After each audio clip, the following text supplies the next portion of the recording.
Hello lads and lasses, welcome to another review video where today we are showcasing and reviewing the new Tier 8 German heavy tank, the VK 75.01K.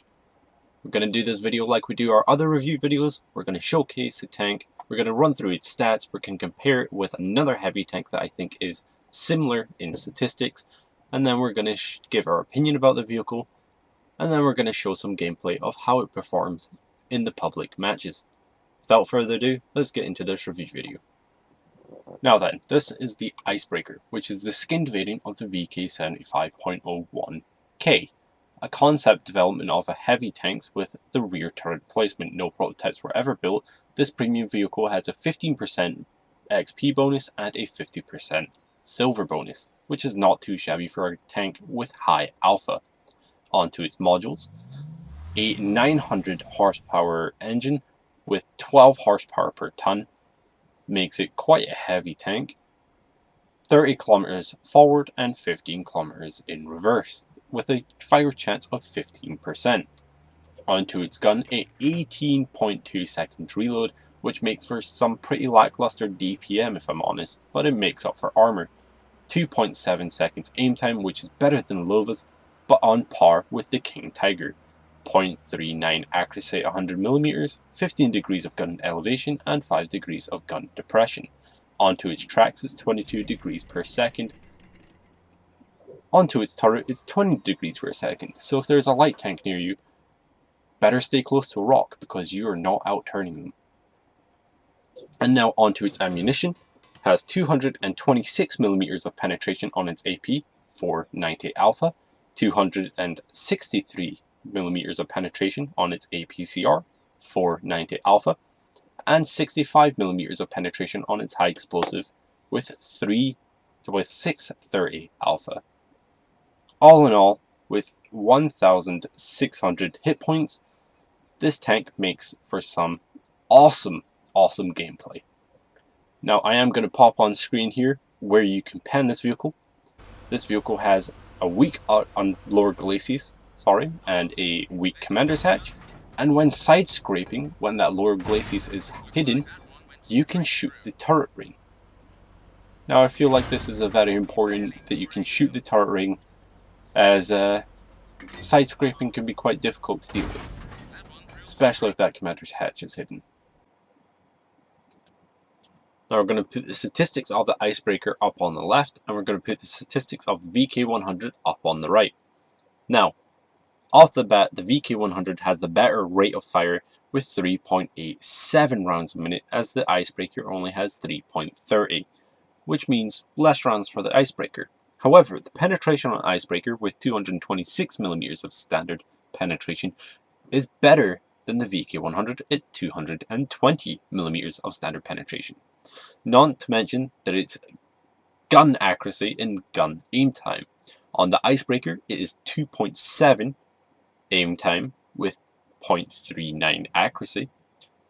On the VK100, it is 2.9 aim time with 0.4 accuracy, therefore giving the aim time and accuracy to the Icebreaker as the winner. However, like the Icebreaker has worse rate of fire, it has better alpha at 490. However, the VK100 has 440. So maybe this balances it out a little bit. One thing I would like to point out that is curious, though the alpha on the standard high explosive, on the armor piercing and APCR is higher on the Icebreaker, the alpha on both the VK100 and the VK75 Icebreaker remains the same on the high explosive at 630. Now when it comes to turret armor, because they both use similar turrets in design, the VK 75.01K Icebreaker has better frontal armor with 250mm on the turret, as the VK100 only has 230. But because the VK100 is the super heavy, it has more armor on the sides and rear, 160 on the sides and 140 at the rear, as the Icebreaker has 100 at the side and 80 at the rear. When it comes to traverse speed, the Icebreaker has a snappier turret with 200 degrees per second, 20 degrees a second, and the VK100 has 15 degrees per second. However, the VK100 has 390 view range, as the Icebreaker only has 380.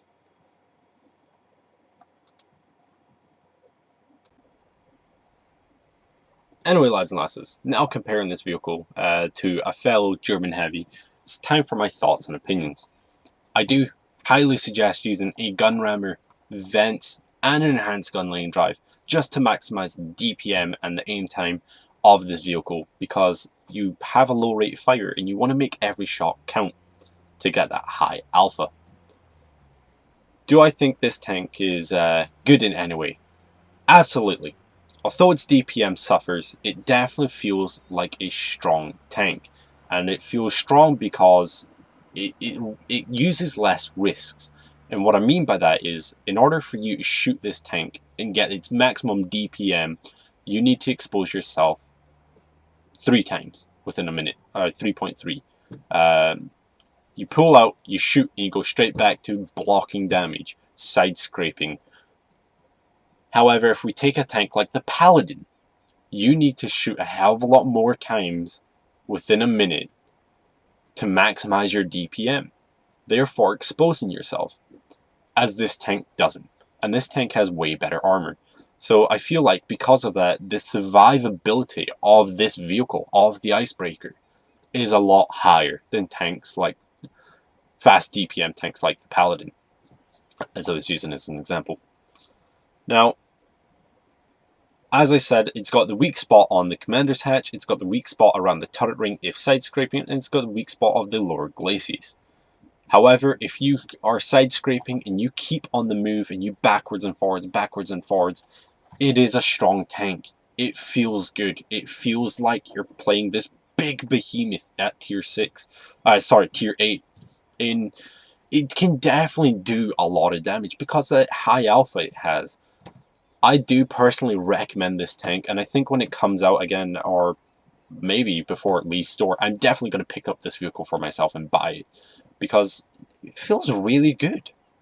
I thoroughly enjoy it. I've played quite a few games in it. We have, let's see here. I've got favorites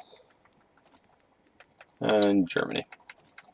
So I have played 34 battles in it, which isn't a lot, but it's enough to definitely say that this tank feels good.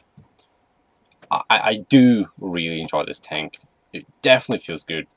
Its armor is strong, however, having key weak points for people to aim at, I don't know how else to say that this tank feels good. So I do highly recommend it. It is probably one of the most balanced tier 8 premiums tank they've come out in a long time. And I highly recommend it. Anyway, we're going to show a gameplay of this vehicle on Fisherman's Bay, nonetheless. And I hope you enjoy it. It doesn't end well, but I just wanted to show you, lads and lasses, how this tank does at range, how it does in close quarters, its armor, and well, I hope you enjoy. So if you did like the review video, leave a like, subscribe, I don't know, tell me your thoughts and opinions in the comments. Take care and keep it renegade. Bye-bye.